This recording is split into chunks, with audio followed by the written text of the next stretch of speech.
great people don't focus on challenges. Challenges are their friends. If there is no challenge, they seek for one. They wait for it because there must be something to learn, to advance. So that's my philosophy. The image of Nigerian in diaspora is not that bad and it's not that good because everything that is good equally has a bad side.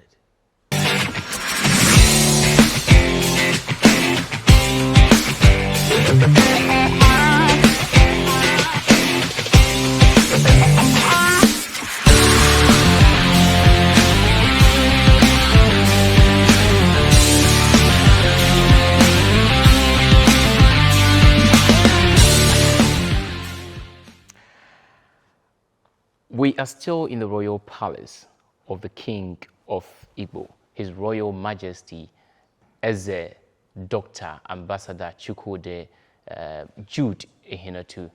And having heard of the traditional prime minister in a typical Nigerian palace, the Onowu I'm talking about, you've heard of it, you want to know who the Onowu is, what they do, what their responsibilities are in the palace. We are still here in the palace, and then in this second episode of the royalty interview, we're going to talk with Chief Aniekwe Obiorah, who is the Onowu of the palace or the King's Palace here in Ghana, the Eze Indi Igbo Palace of Ghana. He's been in Ghana for about 18 to 20 years, living a wonderful life.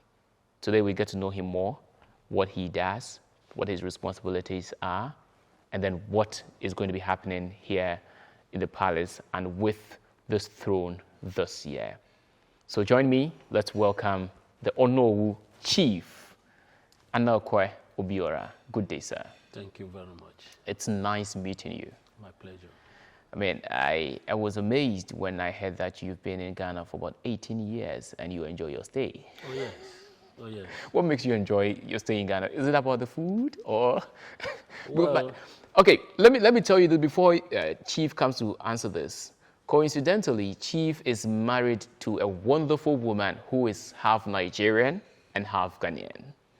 Yes, so maybe the fact that he's married to a half Ghanaian woman, it is making him enjoy his stay in Ghana.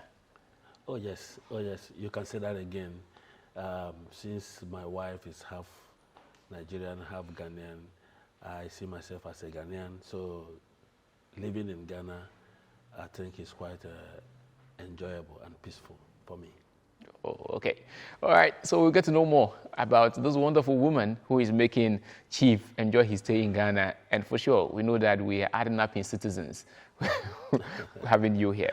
Chief, I want to start this interview with you by understanding your name. Sometimes people out there, by way of educating the people, as the King, His Royal Majesty rightfully said, some of us left our countries quite early.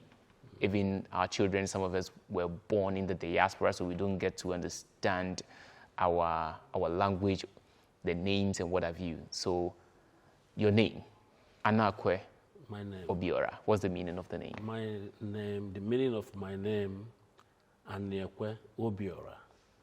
Aniekwe means the land have accepted. The land have accepted. That is Aniekwe. And then Obiorah means the heart of all. You can say it in a very short way, public heart. Okay. Yes, that's the meaning of my name. So we learned meaning of a new name here. Aniekwe being the land has accepted. Yes. And then Obiorah meaning heart of all or public heart. Okay, back to you as the Onowu or the traditional prime minister. Let us understand this title that you hold. Well, Onowu, or traditional prime minister. I'm also the PA on special duty to His Royal Majesty. So, but as Onowu, or traditional Prime Minister, my position is quite important position, because in the palace, when we have visitors from different kingdom, I, as Onowu, will be very present to welcome them and make sure that they are given very good hospitality,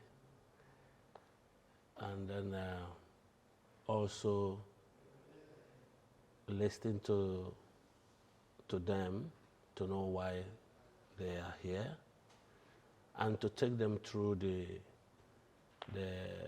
protocol processes of the palace, and so many other things. Yeah, so there's so many other things. I understand that when the king, His Royal Majesty, in his absence, you are there. That's correct. That is correct. Yes. So now, with all this, let me ask you, how do you feel about the establishment of the Igbo kingdom in the diaspora? It was not there before until now. Yes. Well, I feel very, very good, and then it's quite exciting and interesting, because it's a way of growth and development of Igbo race in diaspora. First of all, it creates a very large platform for our Igbo children, young ones, to reconnect back to their tradition and culture of the Igbos. Yes, because the practices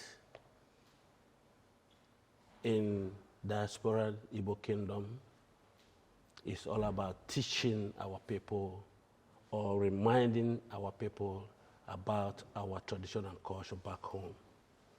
So many people have the opportunity to learn, to see what they have not been privileged to see or learn before, because some were born here, some left the Igbo land when they were very young.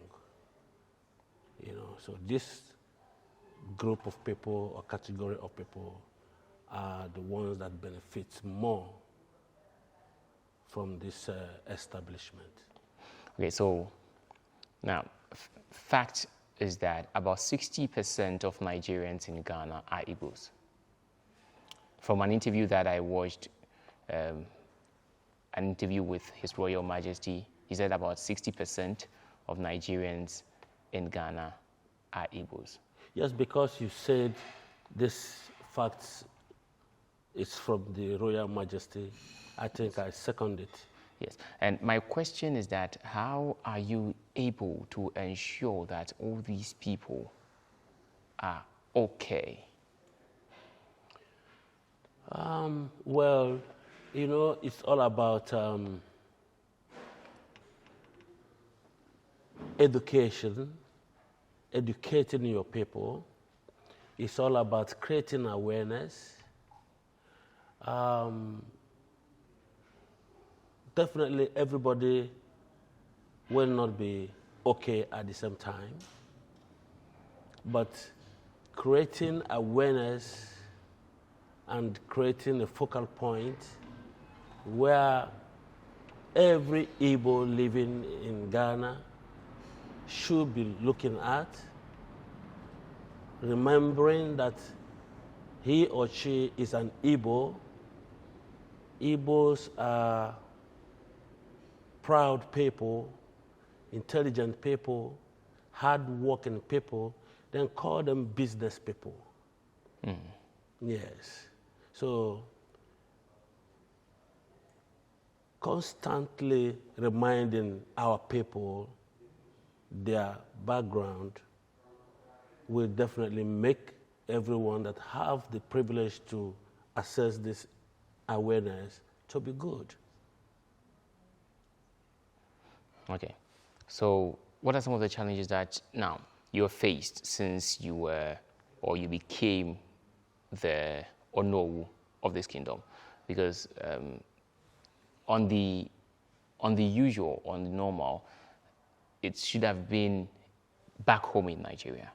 But now you've had to do it here in the diaspora. What are some of the challenges that you have been facing or you do face? Well, I don't think I see it as a challenge, because whenever you find yourself in any position to serve your people, it's not an easy task, but then you should see it as a privilege, not counting challenges, because every challenge or whatever situation you consider to be a challenge is quite important to you, because it gives you or creates avenue for you to learn and upgrade from what you usually know. No. Wow.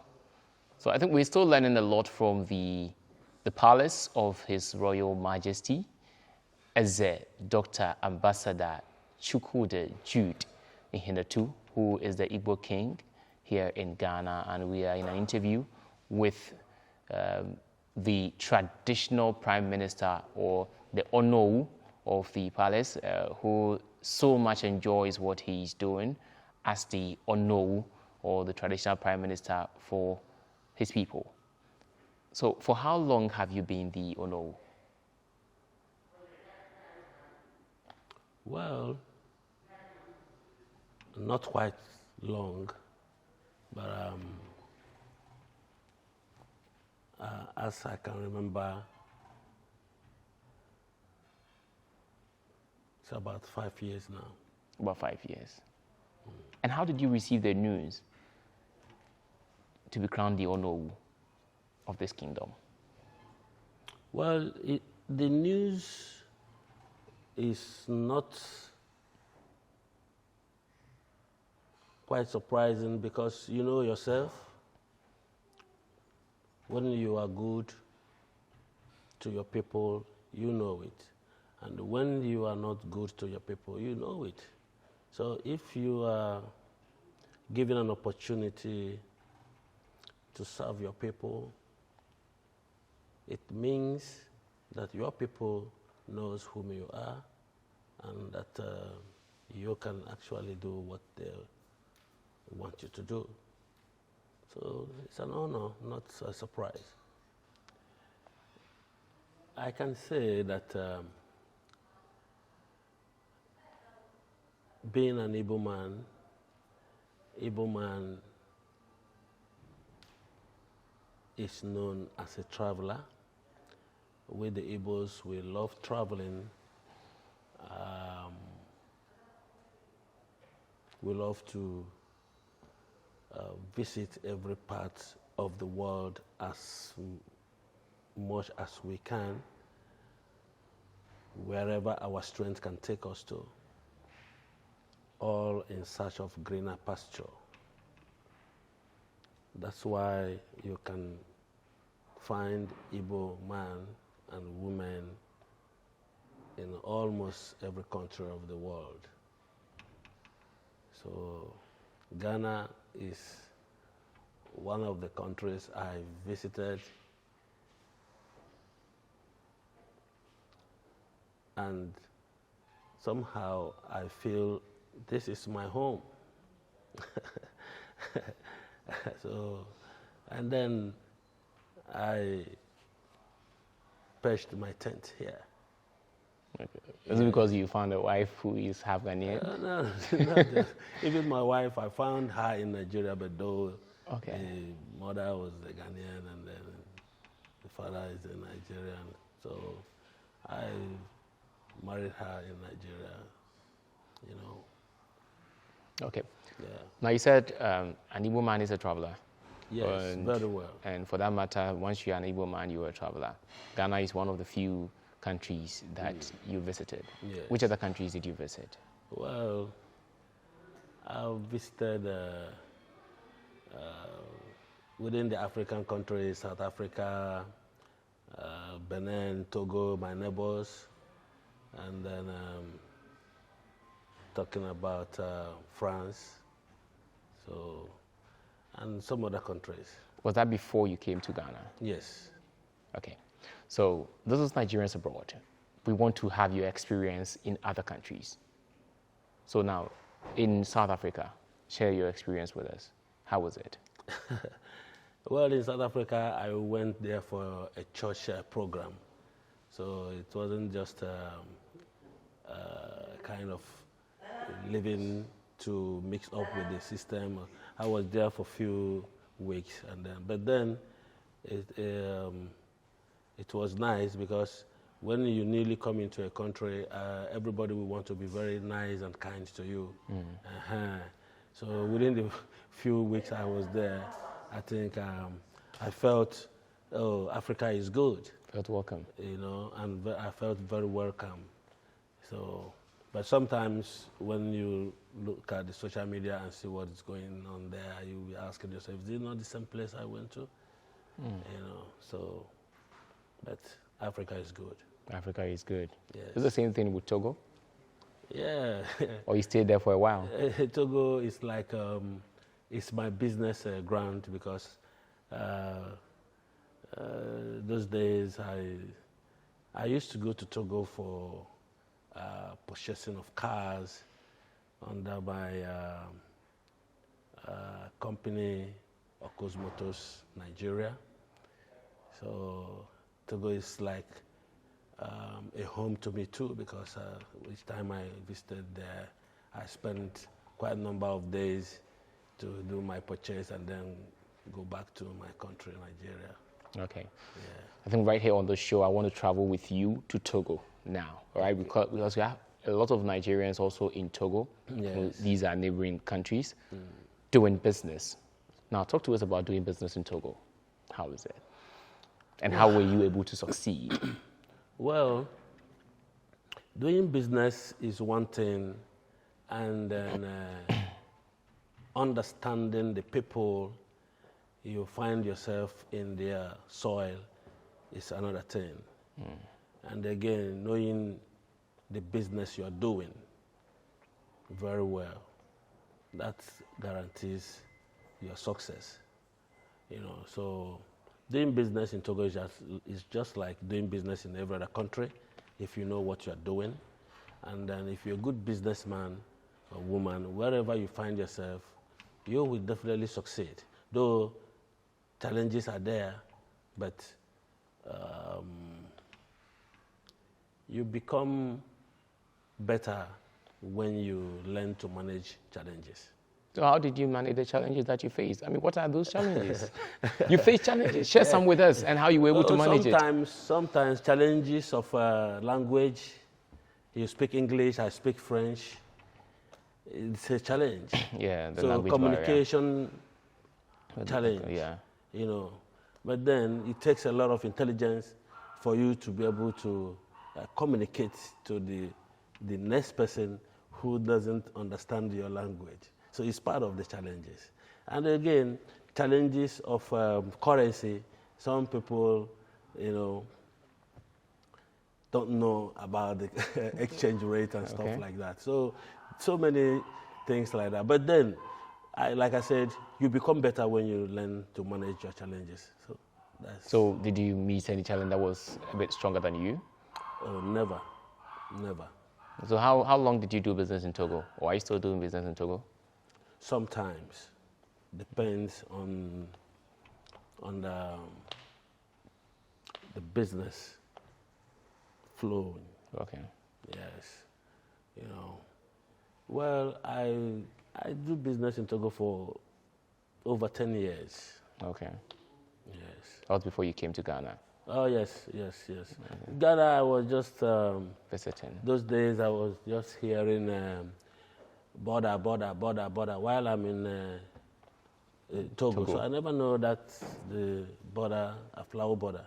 So I was asking somebody, where is border? They said, oh, that is Ghana. I said, Ghana? They said, yes. When you enter the other side, they are in Ghana. I said, oh, you mean that is Ghana? So the person communicating with me said, yes. That's okay. Then I have to go to Ghana, you know. So that's the first time I visited Ghana in my life. That's quite a long time. So, and then I came out from the bank. There was an Eco Bank around the border road. So I now take a bike and went to the border, and I was going with people, you know, following the people there. You came to observe. To see what is going on. So I passed through, go to the Togo side and stamped my passport. I went to the Ghana side and stamped my passport. And then I was asking somebody, how long will it take me to get to the town? They said, oh, you are just in the border of Lao. So you have to travel for hours to get to that. I said, oh, but I think this is Ghana already. So you wanted to come to the capital city, Accra? I don't even know where I'm going. Oh, that's interesting. So, but I boarded the vehicle.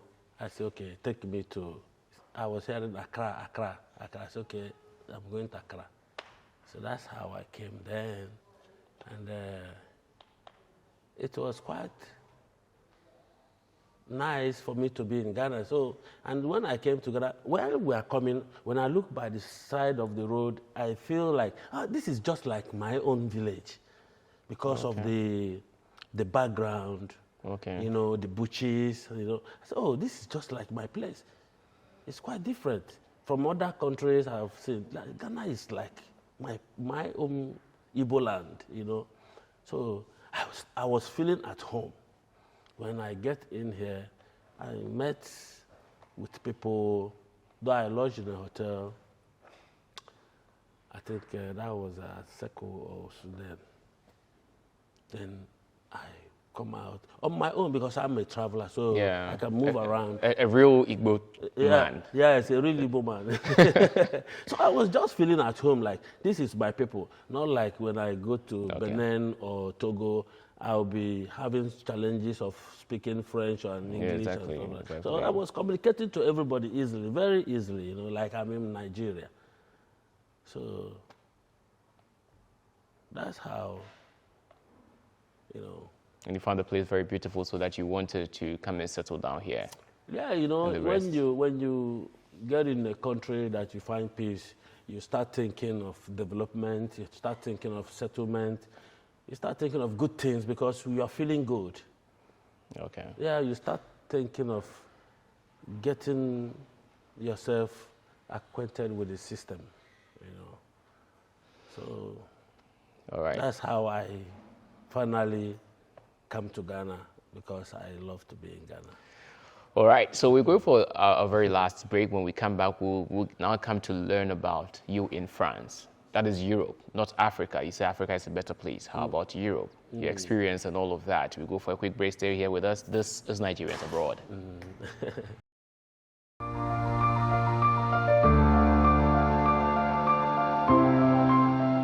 Our gallant men and women travel far and near in search of greener pastures. Many stories are told of them, full of lies or less truth. But a new era is here for us to tell our own stories, full and not in parts, in truth and not in lies. An opportunity to add our voices to the developmental discourse of our own motherland, even from the diaspora. A dedicated platform for Nigerians living in the diaspora and making their motherland proud. So join us on Nigerians Abroad, inspiring generations. Thank you very much for still staying with us. Chief Aniekwe Obiorah is our guest. He's the Onowu of His Royal Majesty, the King of the Igbos, here in Ghana. And we're having a conversation. Now in France, share your experience with us briefly. Now away from Togo, France. Okay, thank you very much. Well, my experience in France um, was a kind of a teenage experience because then I was in the football line at my very young age, and then I find myself to be very good in goalkeeping. Oh, okay. So, and I was playing club side then, back then in Lagos. So, and I had this opportunity of traveling like people used to travel today. So I had the opportunity of traveling for football, you know, to secure myself a club in France. So eventually I got myself in Paris, and then after about 2 months, you know, the whole story wasn't exactly how it was before we left. So I realized that I think I have been taken, you know, so the best thing for me to do is to go back and go and start my life afresh. So that was in my football time. I tried to secure a club in Paris and in France. So, but we encountered a very bad experience through the agents that took us there. So for me, I don't want to get into the street and start scavenging. I have to come back. So share that experience with us in a minute and the lessons you learned. Well, the lessons I learned from that experience, I think is part of what have guided me to grow today. Because, you know, when you want to go on an adventure, you need to consult those who are experienced. And then if you are patient enough, they will be able to tell you how or things that you really need as a cashier beside you to go on that journey or decide not to go on that journey. So that's what I learned. I was so aggressive, Desperate. because I was so young and I believe in myself so much. And but it wasn't as I thought, you know, so. But it's good. It's an experience that have guided me to grow to this So that today we are learning from this very experience. Yes. Now you are in Ghana, Yes. away from, you know, we went on an adventure. We have traveled to Togo, we have traveled to South Africa, France. Now you are in Ghana, you are doing business. How do you find doing business in Ghana? Well, as a businessman, I do my business both here in Ghana and in Nigeria. Today I'm a farmer. I farm in aquatic. Okay. Yes, that's my specialty, you know. So doing business in Ghana is very good because wherever you are, if you are doing business of food, eatables, you will always have the cause to say, oh, thank you, God, because people will eat. Definitely, the hand must visit the mouth every day. So doing business in Ghana is good and very encouraging. But is it challenging? Well, that's always a challenge in life, in everything. But great people don't focus on challenges. Challenges are their friends. If there is no challenge, they seek for one. They wait for it because there must be something to learn, to advance. So that's my philosophy. I don't believe in challenges, though they are there, but for sometimes I don't look at them, I don't see them. I just focus on the things I know that I should do. Challenges are just like the fire that makes the fish to get dry. Okay. Yeah. The fire that dries the fish. The fire that dries the fish. Okay, so this is your business. You are into aquatic. So when you're talking of fish, it means it's in line. But it means the business is good. Maybe there are some young Nigerians who have traveled to Ghana. They want to also learn how to do this business.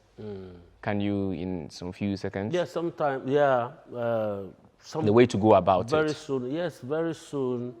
I will invite the young ones for a seminar, teach them how to grow the fish, from hatching the fish to growing the fish and to formulate the food or the feed,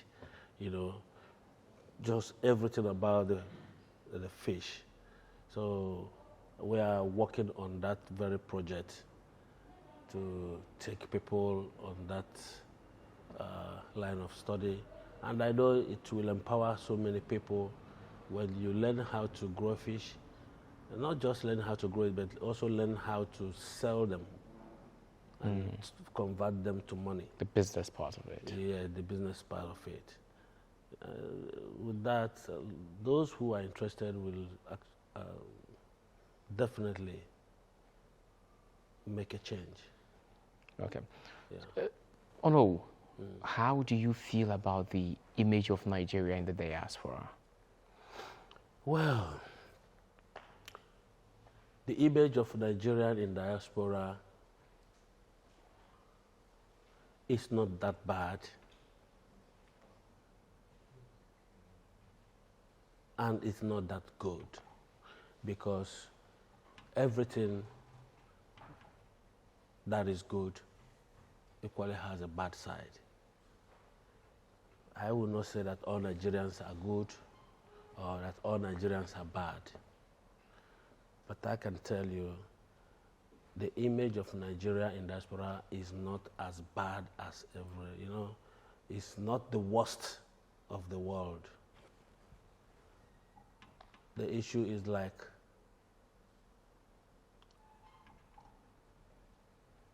Nigerians are trying their possible best to find a strong ground to stand, most especially the youths.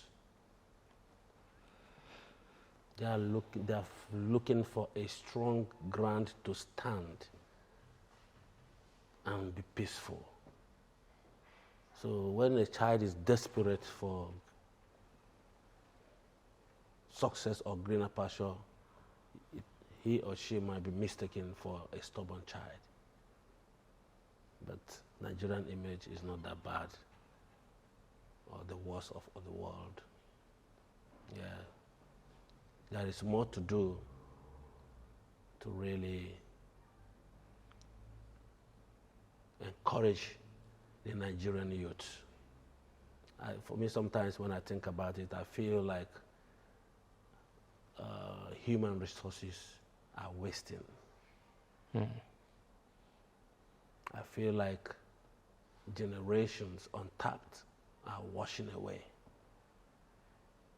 So, and I pray that someday, sometime, the right people who can think like the youth, people who can feel what the youth feel in them, people who can think along the line with the youth, will be in the helm of government to really make use of this bunch of talents,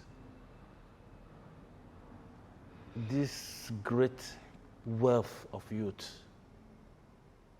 When you look at Nigerian youth, you see that their heart is burning. They want to explore. They want to show that they have something burning inside them. But who will develop them? Who will discover them? Who will encourage them? So whatever you see about Nigerian youth or about the image of Nigeria anywhere, it's just about the pressure that is driving them.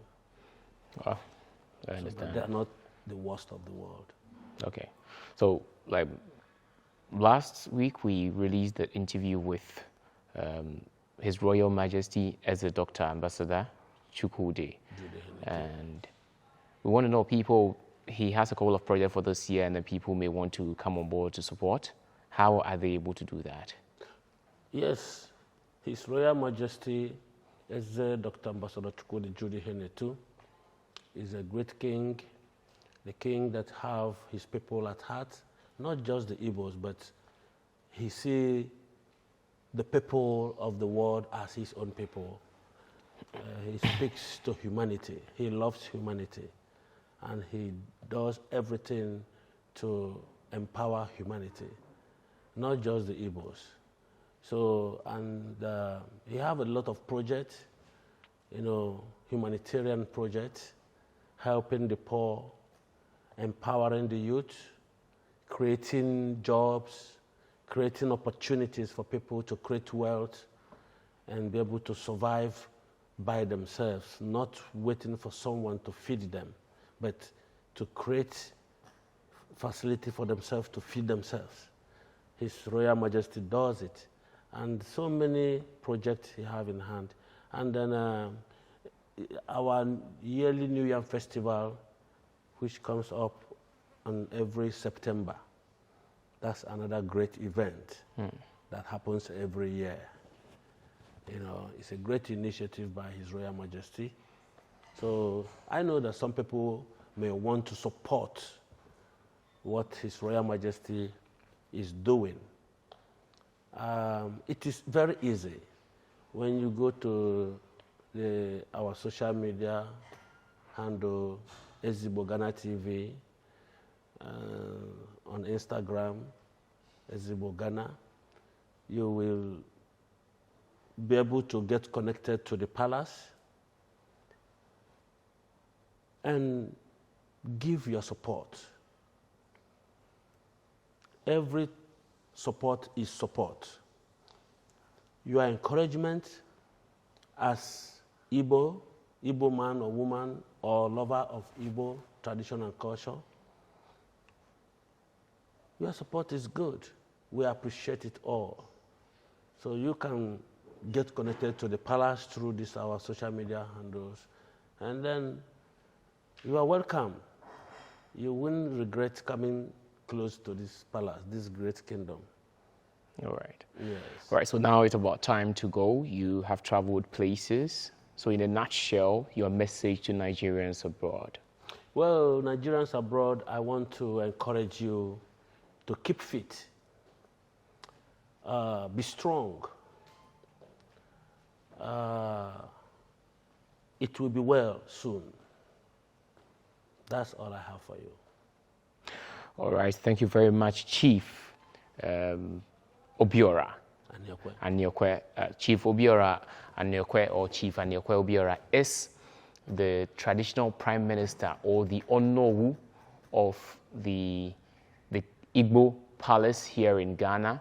The king is His Royal Majesty as the Dr. Ambassador Chukwudi Jude Henetu, and he's a wonderful man doing a lot of good things, as well as the Onowu, who has spoken to us at length.